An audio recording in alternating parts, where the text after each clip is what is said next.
नमस्कार, आप देख रहे हैं फास्ट न्यूज़ इंडिया। हमारे साथ जुड़े रहने के लिए हमारे YouTube चैनल को सब्सक्राइब करें और Facebook पेज को। रजी महाजन, आप देख रहे हैं फास्ट न्यूज़ इंडिया। आज हम आपको डॉक्टर साहब से मिलाते हैं। सबसे पहले तो हम अपनी तरफ से, चैनल की तरफ से नए साल की बहुत बहुत मुबारकबाद देते हैं डॉक्टर साहब को। डॉक्टर साहब से आज ये पूछते हैं कि सर्दी का मौसम जो चल रहा है, यानी कि जनवरी फरवरी महीने के तो मौसम बहुत चलते हैं, मगर जो जनवरी खास लोग बीमार पड़ रहे हैं उसके बारे में क्या कहना चाहेंगे सर? नमस्ते सर। जी सर।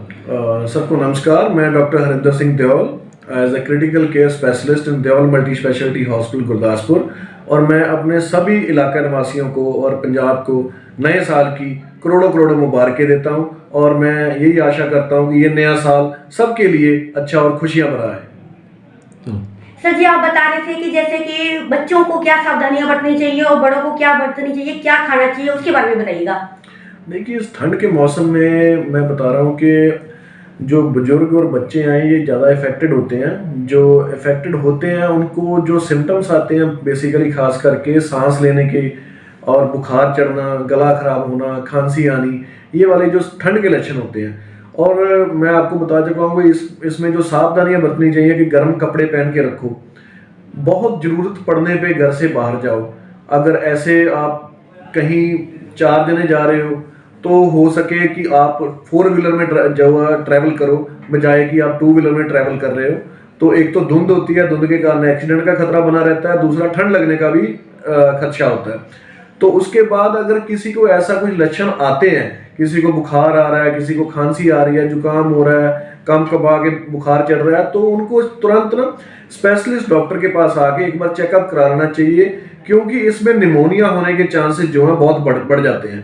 तो एक निमोनिया की शुरुआत होती है, तो आप स्पेशलिस्ट के पास आते हो तो वो आपको मेडिसिन दे के उसका हल कर देता है, जो कि ओपीडी बेस पे हो सकता है। जब आप लोकल प्रैक्टिशनर से ज़्यादा मेडिसिन लेके उस निमोनिया को बिगाड़ के जब हॉस्पिटल में आते हो, तो फिर आपको एक तो एडमिट करना पड़ता है, ऊपर से आपको उस जो निमोनिया होता है लंग्स को इतना डैमेज कर चुका होता है कि पेशेंट की जान को जो खतरा बन जाता है। कई पेशेंट हमने देखा है निमोनिया के कारण वेंटिलेटर पे चले जाते हैं। तो ये जो जितने भी लक्षण इसके होते हैं कि बुखार आना, खांसी होना, ड्राई कफ जो होती है इसमें पहले आपको क्या होगा कि थोड़ी थोड़ी कफ आएगी, उसके बाद जो है बलगम वाली खांसी नहीं आएगी, आपको ड्राई कफ होती रहेगी और रात को आपको सोने नहीं देगी। तो ये जो है मेन इसके लक्षण होते हैं। और अगर आपको ऐसा कुछ होता है तो आप अपने डॉक्टर के पास आइए। हमारे पास यहाँ पे देओल हॉस्पिटल में सभी तरह के डॉक्टर हैं, कार्डियो के डॉक्टर हैं, चेस्ट के डॉक्टर हैं, क्रिटिकल केयर के मेडिसिन के डॉक्टर हैं। तो जितने प्रकार के भी आपको अगर लक्षण है तो सबके डॉक्टर यहाँ पे अवेलेबल हैं, आप अपना इलाज कभी भी आगे करवा सकते हो। सर, परहेज क्या करना चाहिए, क्या क्या खाना चाहिए? कहते कोई जैसे सर्दी है, कोई तले हुए ज्यादा लोग चीजें खाते हैं, उसके बारे में बताइए कि सर खाना चाहिए कि नहीं खाना चाहिए तली हुई चीजें? देखिए, ये ना एक हमारे उसमें ना मिथ बन गया है कि हम सर्दियों में ना गर्म चीज़ें खाएंगे, तलियां चीज़ें खाएंगे तो उसमें हमारी स्वास्थ्य जो है बहुत बढ़िया रहेगी, मगर ऐसा कुछ नहीं है। आपको सिंपली अपना जो खाना है वो बहुत ही अपनी एज के मुताबिक आपने बॉडी बिल्ड के हिसाब से खाना चाहिए। ज़्यादा खाना नहीं खाना चाहिए कि ठंड है तो ज़्यादा खाना खाएंगे तो हम ठंड से बच जाएंगे, उल्टा नुकसान हो सकता है। और कई लोग मैंने देखा है कि घी का सेवन जो है ना ज़्यादा करना शुरू कर देते हैं सर्दियों में, जैसे कि बेसन के लड्डू बना लिए, अलसी की पिन्नियाँ बना ली। तो जो पेशेंट का बीपी पहले से बढ़ता है, जहाँ जिनको ऐसी कोई समस्या है, लिपिड ज़्यादा है, कोलेस्ट्रॉल बढ़े हुए हैं, हार्ट की समस्या है, हाइपरटेंशन है, तो उनको ये वाली सारी चीज़ें जो हैं, लड्डू हो गए, जहाँ कुछ भी ऐसी चीज़ें, स्वीट्स जो हम घर पे बना लेते हैं, खोआ वगैरह, इनसे जो है परहेज रखना चाहिए। ऐसी चीज़ें नहीं खानी चाहिए। अगर थोड़ा बहुत खाना तो आप ड्राई फ्रूट ले सकते हैं भिगो के, वो भी बिल्कुल कम मात्रा में। और जो हमारे जो यंगस्टर्स हैं उनको वो ले सकते हैं, मगर वो भी अपनी सावधानी से ले, क्योंकि आजकल मैंने देखा है कि यंगस्टर को भी दिल की जो समस्या बहुत आ रही है, और उनका कारण कहीं ना कहीं ये जो जंक फूड हो गया, जहाँ पर ज़्यादा घी का सेवन करना, कसरत कम करना, ये सारी चीज़ें उनको इफेक्ट कर रही हैं।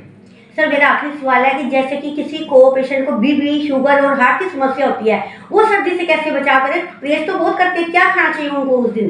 लेकिन मैं कह रहा हूँ ना कि उनको एक पहले तो उनको डॉक्टर की सलाह लेनी चाहिए कि उनके जो पैरामीटर्स हैं, जो उनके टेस्ट हैं, लेबोरेटरी टेस्ट, वो कैसे हैं। और उनके अगर लिपिड्स बढ़े हुए हैं तो हम जो लिपिड से बचने के लिए उनको जो डाइट जो चार्ट बना के देते हैं, हमारे पास डाइटिशियंस हैं, तो वो डाइट चार्ट फॉलो करें।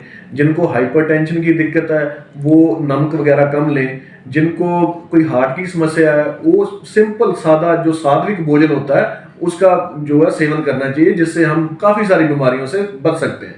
Thank you sir. सर जी ने बहुत अच्छे तरीके से समझाया कि ठंड से किस तरह से बचना चाहिए, किस तरह से परहेज बच्चों को करना चाहिए और किस तरह से बड़ों को करना चाहिए।